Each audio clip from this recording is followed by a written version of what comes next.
نحمدہ و نصلی علی رسول الکریم اعوذ باللہ من الشیطان الرجیم بسم اللہ الرحمن الرحیم لقد کان لکم فی رسول اللہ اسوۃ حسنہ رب اشرح لی صدری ویسر لی امری واحلل عقدۃ من لسانی یفقہوا قولی۔ محترم دوستو، ساتھیو، السلام علیکم ورحمۃ اللہ وبرکاتہ۔ سیرت النبی صلی اللہ علیہ وسلم کے تعارف کے سلسلے کا ہمارا سفر جاری ہے۔ آج الحمدللہ ہم اس کے 23ویں سیشن میں پہنچ چکے ہیں۔ سیرت النبی کے حوالے سے آج بڑے اہم دو ٹاپک ہیں جو حالات آج ہیں امت مسلمہ کے، اس سے بھی بڑے وہ ریلیٹڈ ہیں۔ آپ کو معلوم ہوگا پچھلے دنوں انڈیا میں ان کے حکمران بی جے پی پارٹی کے دو ممبران نے نبی صلی اللہ علیہ وسلم کی شان میں جو گستاخی کی، اس کے حوالے سے بھی جو ہے وہ آج ہم تھوڑی سی بات کریں گے۔ تو ہم ہجرت کے بعد پہنچے تھے مدینہ میں، اور مدینہ میں پہلی ہجری کے جو اہم واقعات تھے وہ ڈسکس کیے، تو اس کے تسلسل میں پھر ہم غزوہ بدر تک پہنچ چکے تھے۔ غزوہ بدر کے اثرات، نتائج، نقصانات، فوائد جو وہ ہم نے لاسٹ سیشن جو کہ 22 نمبر سیشن تھا اس میں ہم نے ڈسکس کیا۔ تو پہلے سال کی ہجرت، پہلی ہجری کا ایک اہم واقعہ جو باقی تھا کہ حضرت عائشہ رضی اللہ تعالیٰ عنہ کے نکاح تو نبی صلی اللہ علیہ وسلم کا مکہ میں ہو چکا تھا، لیکن اس کی نبی صلی اللہ علیہ وسلم جب مدینہ پہنچتے ہیں تو شوال کے مہینے میں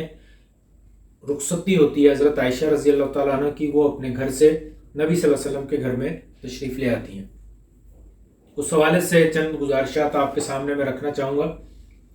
کہ حضرت عائشہ رضی اللہ تعالیٰ عنہ فرماتی ہیں کہ میرا نکاح شوال کے مہینے میں ہوا اور میری رخصتی بھی شوال کے مہینے میں ہی ہوئی تھی، تو اس حوالے سے میں بڑی خوش قسمت بھی ہوں۔ تو شوال کے مہینے میں رخصتی اور شوال کے مہینے میں ہی نکاح کے حوالے سے آپ کا یہ بیان اس لیے ہے کہ مکہ اور مدینہ کے عرب کے جو لوگ تھے وہ شوال کے مہینے کو منحوس تصور کرتے ہوئے اس میں شادیاں نہیں کرتے تھے۔ جیسا کہ آج بھی آپ نے دیکھا ہوگا کہ ہمارے ہاں محرم میں اور سفر میں لوگ عام طور پر شادیاں نہیں کرتے، اس میں کوئی خوشی کا موقع جو ہے وہ انعقاد نہیں کرتے۔ تو اسی طرح سے عرب کے لوگ شوال میں بھی نہیں کرتے تھے۔ تو پھر نبی صلی اللہ علیہ وسلم کی یہ شادی، نکاح بھی اور رخصتی بھی جو ہے وہ حضرت عائشہ رضی اللہ تعالیٰ عنہ بیان کرتی ہیں کہ شوال کے مہینے میں ہوئی۔ اسی طرح سے اور بہت ساری شادیاں محرم میں بھی اور سفر میں بھی ہوتی رہیں۔ تو یہ کوئی مہینہ جو ہے وہ منحوس یا کوئی دن منحوس نہیں ہوتے، نہ ہی اسلام نے ہمیں محرم میں یا سفر میں شادی کرنے سے یا کسی چیز سے منع فرمایا ہے۔ تو بہرحال ہمارا جو موضوع تھا کہ عائشہ رضی اللہ تعالیٰ عنہ کی نکاح ہوتا ہے 6 سال کی عمر میں، اور جب مدینہ پہنچتے ہیں شوال کے مہینے میں آپ رضی اللہ عنہ کا جو ہے وہ رخصتی ہوتی ہے، تو آپ کی اس وقت عمر تھی 9 سال۔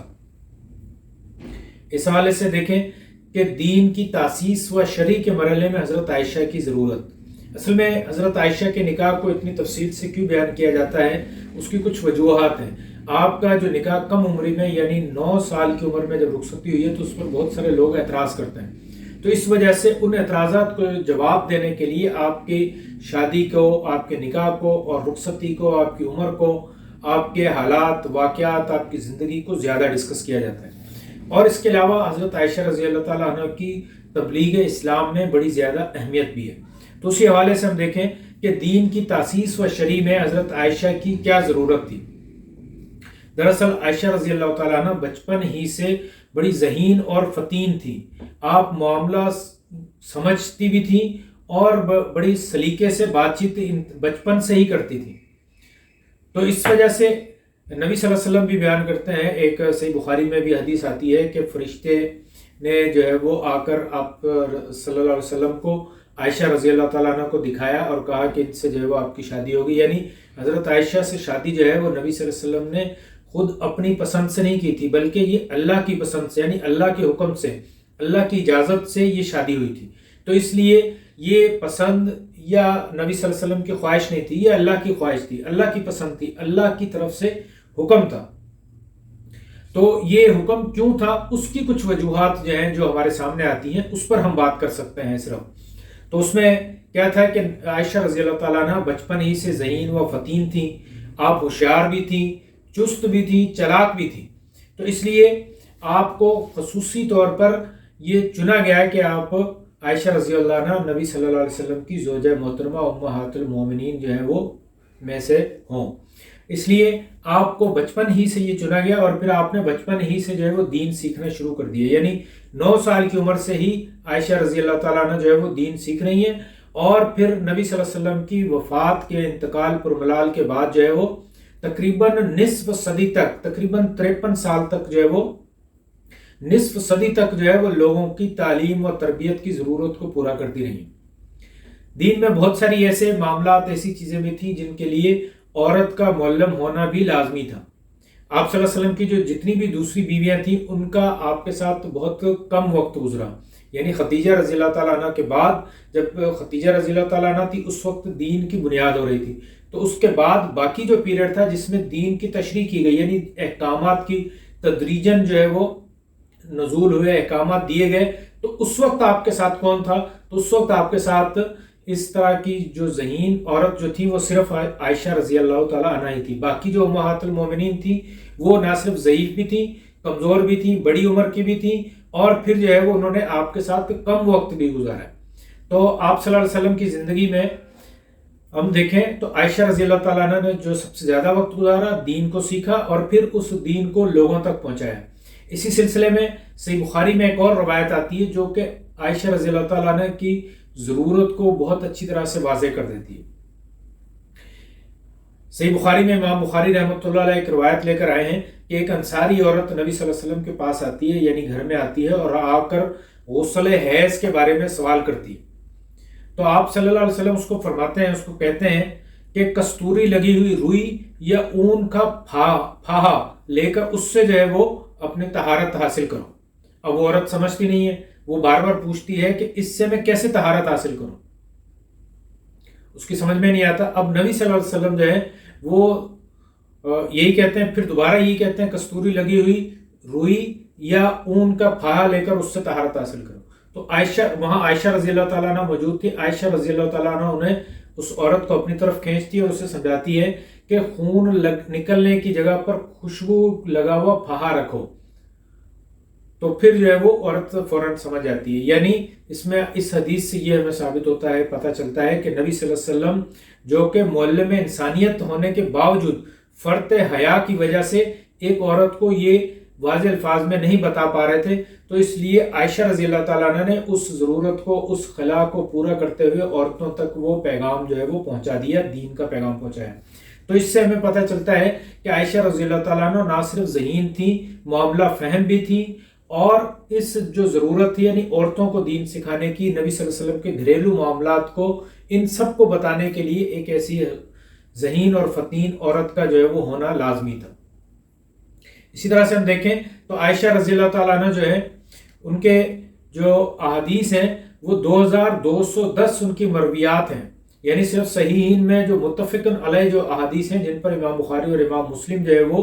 انہوں نے وہ متفق ہوئے ہیں تو وہ 174 ہے، 174، اور اونلی ان بخاری جو ہے وہ 84 ہیں، اور امام مسلم نے جو روایت کی ہیں وہ 67 اور جو باقی جو احادیث کی کتابیں ہیں ان میں جو ہے وہ 2017 روایات جو ہے وہ صرف عائشہ رضی اللہ تعالیٰ عنہ سے ہے. یعنی اگر ہم ٹوٹل احادیث میں سے عائشہ رضی اللہ تعالیٰ عنہ کی احادیث کو ہی نکال دیں تو پیچھے ایک بہت بڑا احکامات کا جو ذخیرہ ہے، جو ذرائع ہے، وہ ختم ہو جاتا ہے. تو اس لیے عائشہ رضی اللہ تعالیٰ عنہ جو ہے وہ ان کا دین میں اہمیت و ضرورت جو ہے وہ ہمارے سامنے آ جاتی ہے. اب بات ہوتی ہے بلوغت کے حوالے سے کہ جو معترضین جو اعتراض کرتے ہیں، ابھی جو بی جے پی کی جو خاتون نے جو اعتراض کیے ہیں اس میں بھی ایک مین اعتراض یہ تھا اس کا کہ نبی صلی اللہ علیہ وسلم نے، محمد صلی اللہ علیہ وسلم نے ایک چھوٹی عمر کی خاتون سے شادی کی.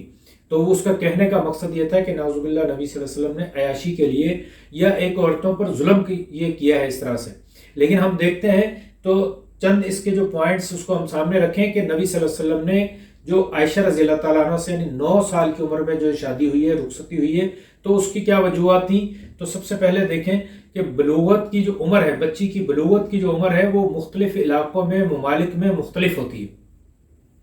آج بھی ہم دیکھیں تو اگر آپ اخبارات کو دیکھیں، گوگل کر کے دیکھیں تو یورپ میں، امریکہ میں، آسٹریلیا میں، کینیڈا وغیرہ کے جو ممالک ہیں وہاں پر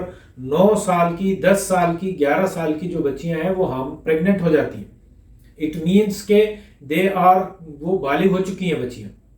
تو اگر وہ ہو سکتی ہیں تو اس وقت کی جو بچی ہے، عورت ہے، عائشہ رضی اللہ تعالیٰ عنہ ہے، جن کی عمر 9 سال ہے، تو اس پر اعتراض کیسے ہو سکتا ہے؟ یعنی آج تمہارے معاشرے میں یہ ہو رہا ہو اور اس پر کوئی اعتراض نہیں، اور اس پر جو ہے وہ اعتراض ہو رہا ہے۔ دوسرا ہم دیکھیں تو میڈیکل سائنس کی روح سے جو ہے، اور فقہائے امت کی روح سے، ان کے نزدیک بھی جو ہے وہ 9 سال کی بچی کو ماہواری پیریڈز آ جاتے ہیں، اور وہ جو ہے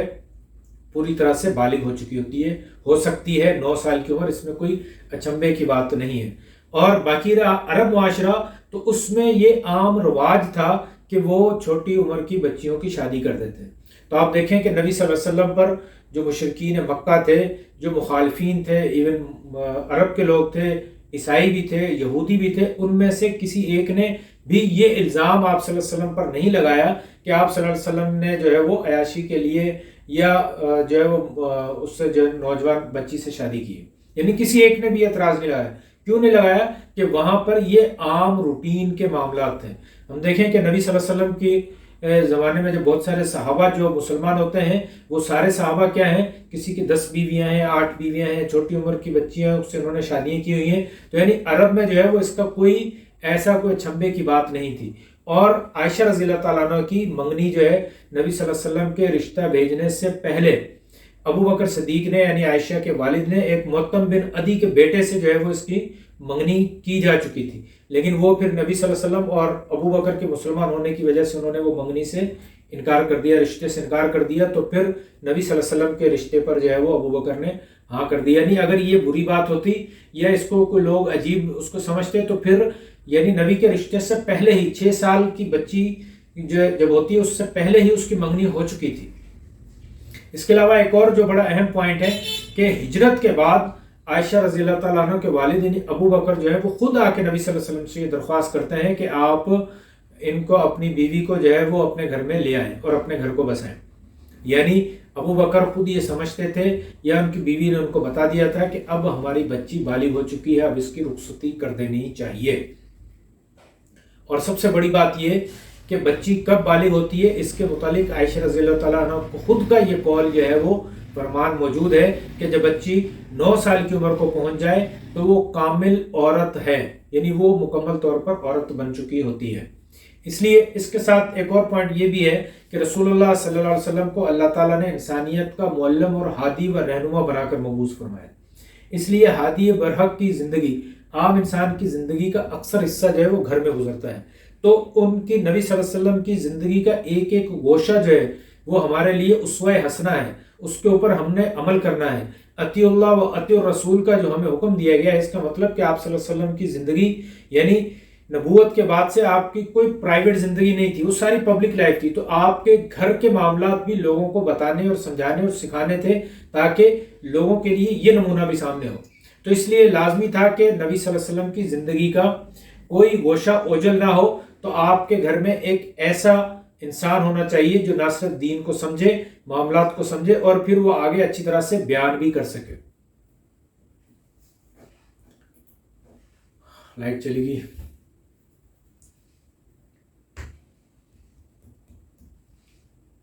اس کو کنٹینیو کرتے ہیں۔